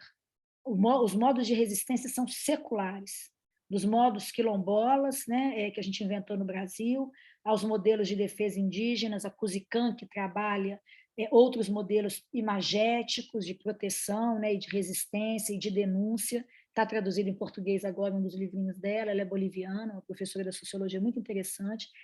Então, o que a gente tenta na clínica é, primeiro, não desconhecer que esse espelho está para todos, brancos, pretos, mulheres, homens. Então, quando a gente escuta um homem dizendo, não aguento, mas estou sem paciência com a minha mulher lá em casa, não tem como a gente não escutar um espelho patriarcal aí sobre o corpo dele. Ele é algoz e vítima, ele não está nem perdoado nem imperdoável, né? Por ser efeito e fruto e perpetuar isso. Mas a gente escuta que no modo como o gozo dele se articula, ele se articula a partir da presença desse corpo. Assim como quando a gente escuta uma menina negra dizer eu não aguento mais um olhar vigilante toda vez que eu entro no shopping, a gente não fala que ela está exagerando. A gente não fala para ela, mas será que está mesmo? Assim como quando a gente recebe uma menina linda, que acabou de ter um encontro fracassado no Tinder, o cara sentou na mesa e falou, olha, já vou avisando que eu não transo com camisinha. E ela fala, cara, eu levantei e saí. A gente não fala, de novo, e põe a culpa nela, né? E responsabiliza ela como se o modelo da responsabilização fosse isso, entende? A gente não desresponsabiliza ela, né, por ter caído nessa armadilha dela mesma de novo, mas a gente não culpabiliza ela e encerra o assunto ao mesmo tempo.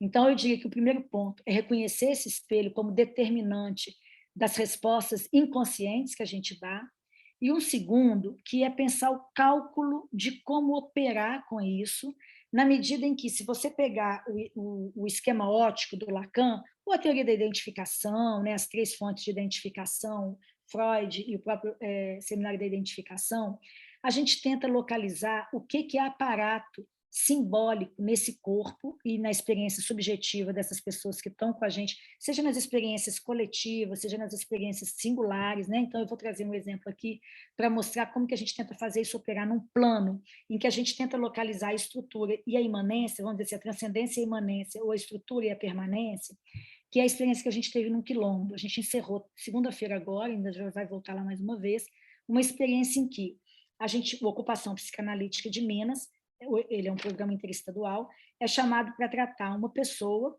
com uso abusivo de álcool e drogas, uma mulher bissexual negra, mãe solteira, que estava atazanando a vida do quilombo. É um quilombo urbano, com 4 lotes e mais ou menos umas 30 e poucas pessoas.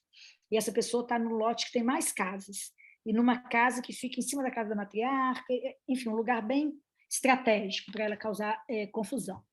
Ao invés da gente escutar essa pessoa e tratá-la como, sei lá, usuário, sei lá, alguém que goza com a droga, né? A gente falou, por que ela está sofrendo? Quando começou? Começou quando a gente foi ameaçado de despejo. Como? Vieram 5 camburões, é uma rua fechada, um fim de rua, o quilombo está no fim de rua, junto com o general, dizendo que a casa não era nossa, as casas não eram nossas. Como assim? A mãe comprou, eu tenho papel. E desse universal da violência de Estado, essa população descobre que é quilombola quando vai buscar os direitos deles. Eles descobrem a tradição quilombola, a aquisição dessa terra que veio de uma matriarca, etc, etc, etc, e entram com toda a papelada para se nomearem quilombo, que é um particular como resposta ao universal, que é a violência racista que estrutura o mundo, como o Nelson colocou. Essa mulher começa a se desorganizar a partir daí. Aí a gente falou, poxa, e só ela desorganizou? Não, fulana está bulímica, Beltrana está tomando ansiolítico, ciclano começou a beber, fulano perdeu o emprego, está deprimido, o terceiro ciclano foi preso, e o quarto não sei o que. A gente falou, oi, peraí, podemos conversar com essas pessoas? E a gente fez um circuito de conversa com as mulheres que estão no lugar da matriarca que está doente, é viva ainda, mas está doente, a matriarca atual, e resolvemos receber individualmente cada uma dessas pessoas. A gente encerrou o processo porque o quilombo se rearticulou e essa mulher guardava o ressentimento da perda da grande matriarca como se fosse culpa do mau comportamento dentro do quilombo. Enfim, algo se recompôs ali a partir do momento em que esse luto pôde ser reelaborado e essa inscrição da violência de Estado pôde ganhar termo. Então, o que eu quero dizer com esse exemplo? A gente tem tentado localizar esses diferentes níveis, como cada um goza em relação a um nome, como esse nome organiza coletivos, como esse nome tem incidência política, como esse nome responde a universais, e ao invés de a gente separar as coisas, como se a clínica ficasse na caixinha do gozo individual, a política na caixinha do gozo universal, os particulares no gozo da alienação identitária, a gente põe tudo num balaio e tenta operar com isso, seja na clínica individual, nos trabalhos coletivos, nas intervenções institucionais que a gente realiza. Não é simples, não acho que eu respondo com isso, mas a gente está tentando construir uma direção que nos articule, para a gente não separar a clínica como se houvesse uma clínica burguesa e uma clínica para pobre, uma clínica para rico, uma clínica para pobre, uma psicanálise que faz política, uma psicanálise que faz clínica. A gente não acredita nessas separações, então a gente está tentando operar com esses princípios, e só para concluir, já são 17h30, servir-se, né, das marcas que a gente recebeu a partir do prescindir do pai, a condição de dele se servir. Aí, Antônio, Carlos, eu aprendi, eu sou branca demais, né? Vocês estão vendo, eu sou classe média, né? Estudei em escola particular, tive uma forma, enfim, muitos problemas, não precisamos, né, abrir o coração aqui agora, mas com todos os altos e baixos, né? Eu tive uma vida privilegiada, não tenho dúvida disso, que me garantiu acesso a muita coisa, que hoje eu tento fazer uma operação distinta, né, dos privilégios que eu ganhei só porque eu sou branca, né, e mulher de classe média. Servir-se do pai, a condição de dele se servir, prescindir do pai, a condição de dele se servir, vem de uma pena de um escritor irlandês. Quando eu fiz a minha tese, eu não sabia disso, tá? Estou com uma doutoranda que está me ensinando isso, né, Nelson? Os doutorandos são professores nossos. Antônio Carlos já me ensinou muito também, né, Antônio? Na época que eu fiz... Nada, eu aprendi muito com a sua tese, eu já te falei isso, e com a sua experiência, né, institucional muito forte. Mas voltando, então, eu não tinha me dado conta, quando eu fiz a minha tese de doutorado, que o Joyce ele viveu e escreveu numa Irlanda colonizada pela Inglaterra. O que ele escreveu foi fruto do uso de 80 línguas coloniais apagadas pelo inglês. O Saint-Homme, ou o Saint-Homme Rule, né, de criar a própria regra, e o banquinho, né, que a gente adora falar do banquinho, que era para subir e protestar contra o domínio inglês, né? A gente fez outro uso, né, dele, tudo bem, também serve, né? Cabelo. Tudo isso é escrita de um corpo que recusa as marcas que recebeu.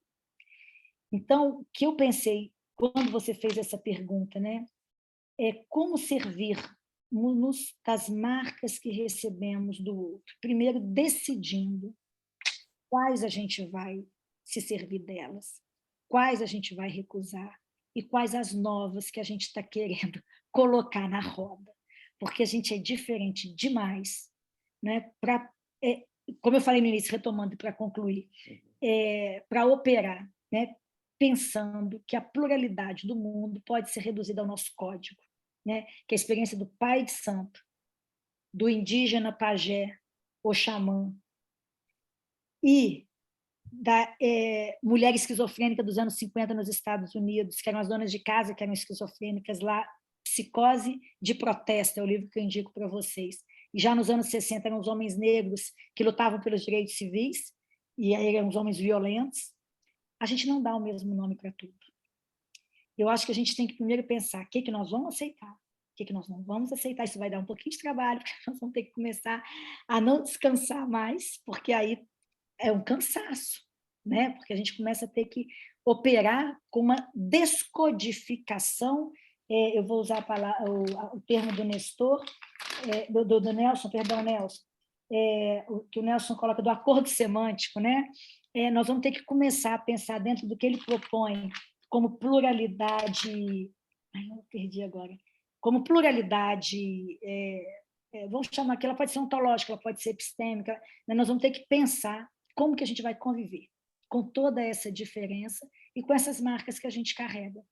Porque a gente pode fazer delas ato de protesto, intervenção clínica, ato político, arte, e a gente pode fazer muita coisa disso.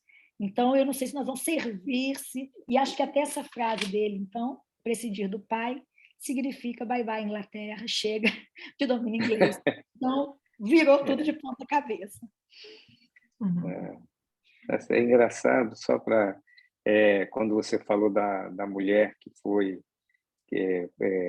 protestar para alguma coisa de violência e juntou com as outras mulheres, né? Aí me veio o seguinte pensamento: fazer de uma questão particular uma questão coletiva, né? Me veio essa imagem. Obrigado, André. Deixa eu só dar uma psicanalista aqui. Por que você me chamou de Nestor? Eu acho que, desde a hora que eu te conheci, tem um Nestor Brown, que escreveu um livro sobre gozo. Não sei se vocês conhecem. Eu, na hora, associei você a ele. Eu não sei se você parece ou foi só a fonética, mas foi com ele que eu pensei. Assim que eu te conheci, veio a imagem dele. Eu tenho muitas questões, mas eu queria passar ao nosso público, abrir a conversa aqui, se alguém quer fazer alguma questão, são muitos elementos interessantes que a Andréa trouxe aí. Então, vamos lá, pessoal. Deixa eu só fazer um comentário de 30 segundos, assim, porque as respostas da Andréa foram... A fala foi rica, depois as respostas enriqueceram ainda mais a partir desse encontro. Mas, quando você falava a questão da identidade, né, essa questão que me veio à cabeça, no exato momento, esse autoritarismo, né, essa identificação com o autoritarismo, esses elementos assim que aproximam de uma forma tão... Até quem é mais experienciado, mais vivido na própria história do Brasil, pessoas que, apesar de idosas, se mantêm extremamente jovens e críticas, dizem assim: nossa, mas como isso aí, eu acho que eu nunca vi, não. Né? E interessante também como que uma pesquisa pode render, não sei se se faz isso, Renata, mas assim, por que que o Espírito Santo aqui, um candidato ganha de lavada, quase, e lá na Bahia ele perde de lavada? O que esse povo baiano vê nesse candidato a um cargo nacional e se aproxima de um povo supostamente na organização geográfica do Brasil, só, né, a gente sabe que é uma distribuição administrativa arbitrária, que nós chamamos de Nordeste, mas, curiosamente, esse povo tem uma identidade, um regionalismo ali. Enfim, decide dessa forma, porque o processo eleitoral ou o processo político é uma decisão, e o povo daqui decide de outra forma, né? Isso é intrigante, porque é ódio ao outro ou é identificação total com quem eu escolhi, né? Ou muito grande? Acho que as duas coisas, né? Ódio ao outro e identificação, porque se você tem uma identificação total, você exclui o outro, né? Você exclui o outro, então o outro é meu inimigo, né? Bom, eu acho que a Andréa pode comentar também, né? Vamos ver se tem mais algum ponto. Eu acho que esse é você até, Renata. Eu vi que seu seminário está todo aí nessa linha. Vamos conversar, então, as duas. Vamos ver se tem mais alguém. Claro, aí a gente faz esse diálogo, pode ser? Claro, perfeito. Alguém mais? Alguma questão para contribuir aqui agora na nossa conversa? Bom, então vamos lá, né? Eu antes de tomar essa... de responder ou de dialogar aqui com vocês sobre essa questão que o Nelson traz, eu acho que isso toca nisso que você falou, a geopolítica, né? Que se encarna e que comparece no laço social como um significante, né? Você trouxe muito bem essa questão do Lacan, eu gostei muito da forma como você aproximou esse lugar do outro, né, no espelho plano, né, que retifica essa imagem precária que o sujeito tem de si, ofertando alguns elementos do social, da cultura e da história. Você colocou isso como um espelho eurocêntrico, né? Eu achei isso bacana, achei bacana como você trouxe, né?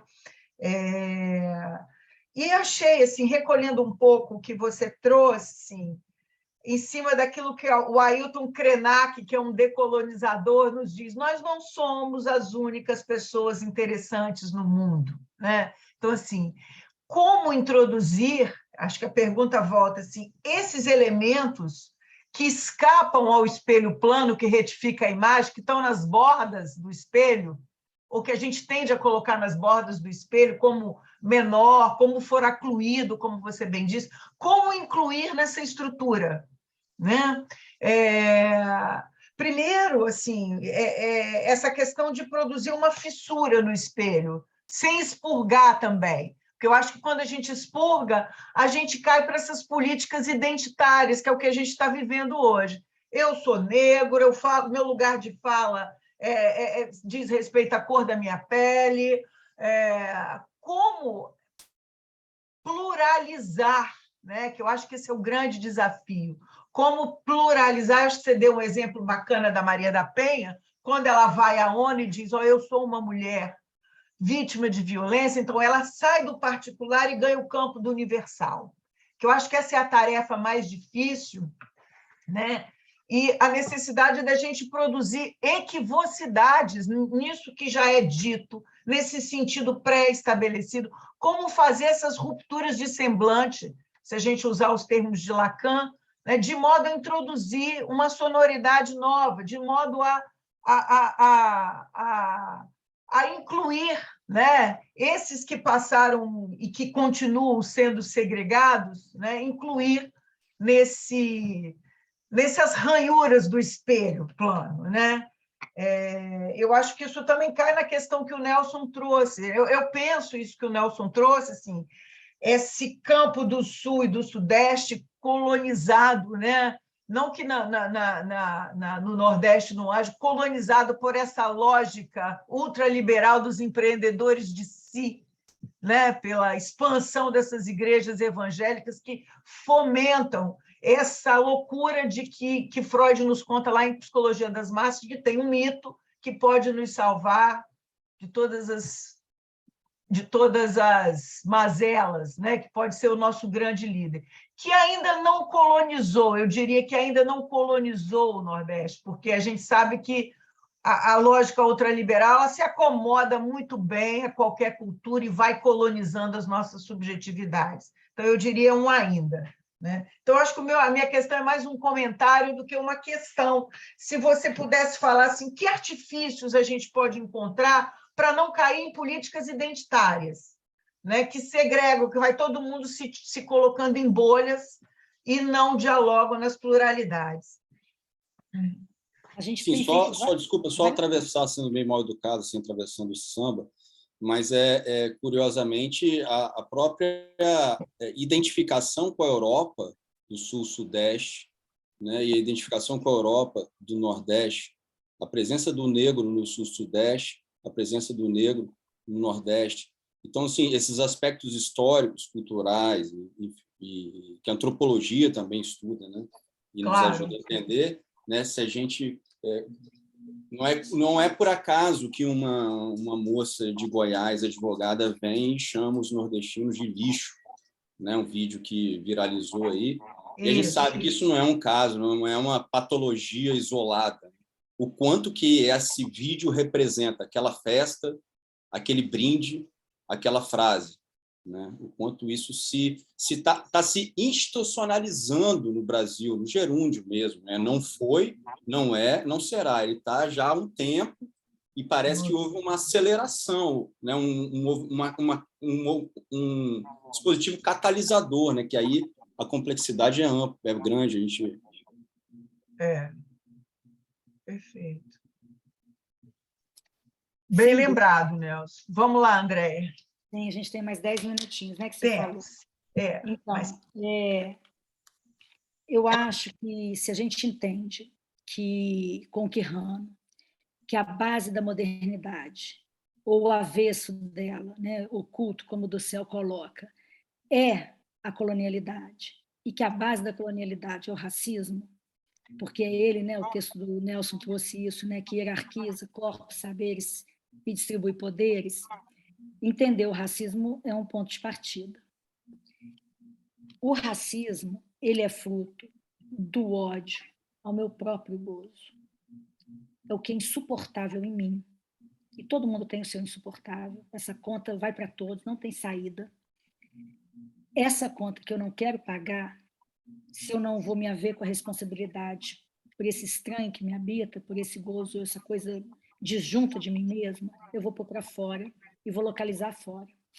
Por isso, a branquitude foi um ponto para mim muito definidor de uma leitura psicanalítica decolonial, porque essa estrutura, ela permite, essa estrutura racial ou racista do mundo, ela permite que você proteja-se projetando em determinados segmentos e corpos o pior que você tem. E aí o pior fica com eles. Fácil. Né? O narcisismo das pequenas diferenças é a base lógica ou imaginária desse arranjo, mas eu estou pensando que na base de toda fraternidade tem segregação. Isso. Todo igual é projeto, né? É projeto político, que serve à manutenção de um modelo hegemônico de poder.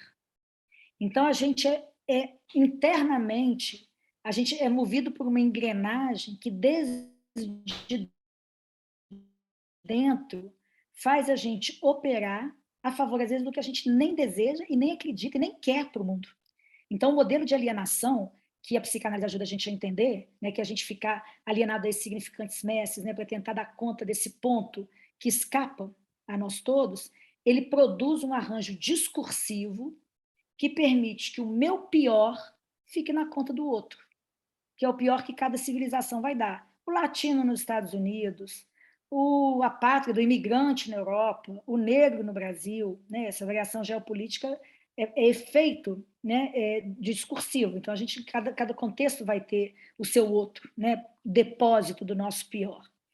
Então, o que a gente tem tentado fazer para fissurar, gostei muito, provocar ranhuras, Renata, no espelho plano, né?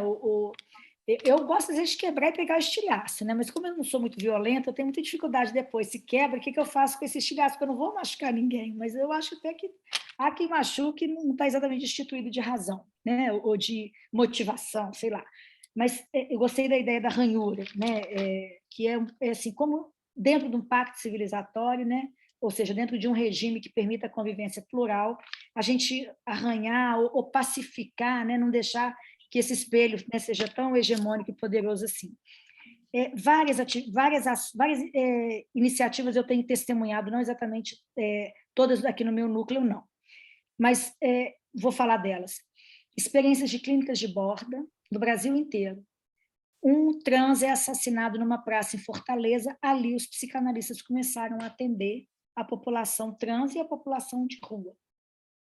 Então, as clínicas de borda nascem de experiências plurais, como psicanalistas das quebradas, que não têm grana para ir para o centro da cidade, onde estão as escolas, às 8 horas da noite, pegando 2 ônibus para ir, 2 para voltar, ou seja, eles chegam às 8, o evento começa às 9, eles têm que ir embora às 9h30, porque o ônibus não passa depois na casa deles. Eles começaram a se arranjar nas quebradas, a se atender, a fazer formação, né? A buscar recursos que tornem possíveis outros modos plurais de pertencimento de existência. Outra experiência que aí é nossa foi a de tomar os nossos casos psicanalíticos no Ocupação e ouvir pessoas de outro campo, sociologia, direito, filosofia, para ler o mesmo caso, e pessoas dos saberes informais, porque a gente também quer saber do fora do sistema. Então, o pai Ricardo vem ler um caso, Macota Cássia, a gente tem uma cacica que leu o último, uma liderança quilombola lá de Mato Grosso. Então, a gente quer ouvir essa pluralidade de modos de ler. Ele, inclusive, o pai Ricardo, que me falou da esquizofrenia, e eu achei depois o psicólogo de protesto com a doutoranda Cristiane Matosinho, que está discutindo Joyce. Então, a gente tem tentado fazer essa língua do outro, ou essa convivência plural, se efetivar em ato. Então, cada caso nosso é discutido pelo psicanalista, pelo saber formal e acadêmico disciplinar dentro do sistema e pelo saber que está fora do sistema reconhecido como saber, né? Que são saberes tradicionais. E, para concluir, não é sem a sutileza da clínica. Uma das intervenções mais lindas que eu já testemunhei e que virou livro, Tornar-se Negro, Devir Sujeito, Cristiane Ribeiro, foi uma mudança de som. Ela recebia mães em luto e ela propôs que essas mães em luto lutassem pelos direitos dela. Então, elas viraram mães em luta. Então, a sutileza da língua não se perde, mas ela passa a operar incluindo o mundo. Muito bom. São mães negras da periferia que seus filhos morrem todo dia. Muito bom. Eu queria pedir a Luciana, eu queria passar a palavra à Luciana. Desculpa, Luciana, eu não vi que você estava de mãozinha. Então, eu queria passar a palavra a você e a gente já vai ter que se preparar para encerrar. Isso, 30 segundos para mim. Vai lá, vamos lá. Só para agradecer, dizer da minha alegria, né, com essa escuta aqui da Andréia, né, um prazer, né, ouvir tanta coisa rica junto, né, e assim, eu teria muitas questões, na verdade, aqui, para poder pensar junto, assim, né, eu sou um pouco essa pessoa, como o Nelson disse, né, que está aí transitando entre o direito, a literatura, a filosofia, a psicanálise, então a gente fica conversando com milhares de coisas, e isso é maravilhoso, né, assim, mas eu fiquei pensando assim, no âmbito da psicanálise, quando você fala de estrutura, né, o fato de que as estruturas não se permeiam dessas questões geopolíticas, né, então acho que aí reside um déficit. Eu fiquei pensando, porque acho que isso faz sentido quando a gente pensa psicanálise a partir, por exemplo, de Lacan, e aí faz todo sentido porque a gente está numa escola lacaniana, né, e aí, né, faz muito sentido. Mas quando a gente traz para a psicanálise, né, um plural, né, de psicanálise, e aí a gente fala, por exemplo, eu gosto muito de Winnicott, eu acho que o conceito de placement de Winnicott é um conceito que tem espaço para essa dimensão geopolítica, e ele, efetivamente, ele fez isso, né, na prática, ele transportou crianças, né, em cidades, aí eu gosto de pensar que em outras psicanálises a gente encontra esses arranjos, o próprio conceito dele, né, desse espaço entre, né, que eu gosto demais do brincar, para pensar a própria existência, pensar a vida. Então, assim, acho que não cabe, talvez, pensar essas dimensões geopolíticas numa... E eu trabalho, por exemplo, com Derrida na filosofia, então, quando a gente pensa, né, o texto a partir só de estruturas significantes, aí você tem problemas, mas quando a gente pensa esses espaçamentos, né, esses outros espaços, eu primeiro queria fazer esse comentário. Segundo, que no tocante à ideia de identidade, eu fiquei pensando aqui muito no Martinicano, que eu tenho lido muito, que eu acho que ajuda demais a gente pensar um conceito que ele criou, que é a identidade-relação, que é o Glissant, né? Eu não sei, né, assim, quem mais aí está lendo do Glissant, né? A gente tem uma tradução linda, recente, né, do Glissant no Brasil, exatamente, Poéticas da Relação. Poéticas da Relação. Eu acho que esse conceito e o Glissant dialogou com Fanon, né? Então, assim, tem uma coisa muito linda aí nessas, né, no Aimé, né, com o Aimé. Então, a gente tem coisas muito bonitas que podem ser pensadas com esse conceito de identidade-relação, onde o Glissant não está trabalhando mais com o eu totalizado e com a ideia, né, de uma totalidade, mas com a ideia de resíduo, com a ideia de fratura, que é próprio dessa constituição dessas pessoas, né, dos martinicanos e de toda essa nossa relação de Américas Latinas, né, assim, né, dos colonizados por aqui. Eu acho que é um pensador... O próprio conceito de criolização do Glissant, que é da mistura, da heterogeneidade, cria uma outra lógica de identidade, uma identidade que já não é mais, né, toda, né, que já não é mais plena. Então, acho que a gente pode pensar também, porque assim, a gente pode sair do risco de uma fala sobre identidade, jogando essa identidade para as relações, né? E aí tem tudo a ver com esse intercâmbio geopolítico, histórico, né? Que é o que eu gosto de fazer também, que é como eu gosto de estar pensando nas literaturas, e aí lendo mulheres negras e, né, escritoras, e mesmo homens, que eu acho que esse é o caminho, pensar, né, a psicanálise, pensar esse encontro muito transversal de realidades com o mundo, com a política, com a geografia, com esse suporte e aporte de escritores que carregam marcas mais nítidas desses traumas, né? Assim, eu acho que essa escrita de testemunho, que na América Latina é uma escrita muito diferenciada, né, do pós-guerra europeu. A nossa escrita de testemunho é sobre a diáspora, é sobre, né, ou seja, é uma outra perspectiva. Então, eu acho que fazer esses encontramentos é muito legal, assim. E fiquei pensando, por último, em relação a essa última fala da Andréia sobre o narcisismo das pequenas diferenças, dar conta de, né, talvez, ou se não dar conta, pelo menos ser o fio condutor para começar a pensar essas coisas que a gente, né, tem vivido muito. A minha pergunta hoje é se dá para falar de narcisismo de pequenas diferenças, porque a gente caiu num abismo, né? Assim, outro dia eu vi o Fábio Belo fazendo essa pergunta em público no Instagram, né? O que as pessoas tinham para dizer para ele para ajudar a pensar uma categoria do pequenas diferenças, porque a gente caiu num abismo sobre narcisismo, que já não dá mais para, de repente, pensar esse invólucro, né? Assim, mas, enfim, são só, assim, apontamentos que eu gostei demais de ouvir. Fiquei lá no comecinho da sua fala, André, ouvindo aquela coisa da linguagem. Ali eu tenho sempre uma dúvida, assim, uma coisa, quando você diz assim, né? Você foi narrando a experiência do bebê, e aí você falou assim, bom, aqui, quando ele começa a dizer assim, né, Dadá quer, tal, aquela coisa, aí você falou assim, aqui nós entramos na linguagem. Aí eu tenho sempre um problema com a ideia de linguagem, daquilo que não é, da linguagem que não está no discurso, né? Assim, da linguagem que não é consignificante, ou seja, para mim tem sempre uma perspectiva, por exemplo, quando esse bebê, ele cria, para usar uma linguagem do Winnicott, né, o seio onde ele se realiza, eu acho que ele está no âmbito da linguagem, mas é de uma outra, né, linguagem, digamos assim. Né? Só para deixar alguns apontamentos da minha escuta. Eu fechei a câmera num determinado momento, porque eu já tinha dito a Renata, eu fui levar minha filha num evento, voltei ouvindo vocês, de câmera fechada, e me restabeleci aqui. Andréia, a palavra é sua e eu já vou... Mas vou só dizer muito rapidamente, Luciana, sim, para tudo que você quiser, essa diferença tem que existir entre nós, eu estou encontrando coisas riquíssimas para todo lado, o Lacan é uma veia forte, por isso eu falo com ele, né, a partir dele, mas não acho que ele é exclusivo, hegemônico, nem o melhor caminho. É um caminho que me serve, e qualquer ferramenta que nos sirva e que produza essa originalidade que a gente está buscando, que descolhe a gente desse movimento alienante, vale.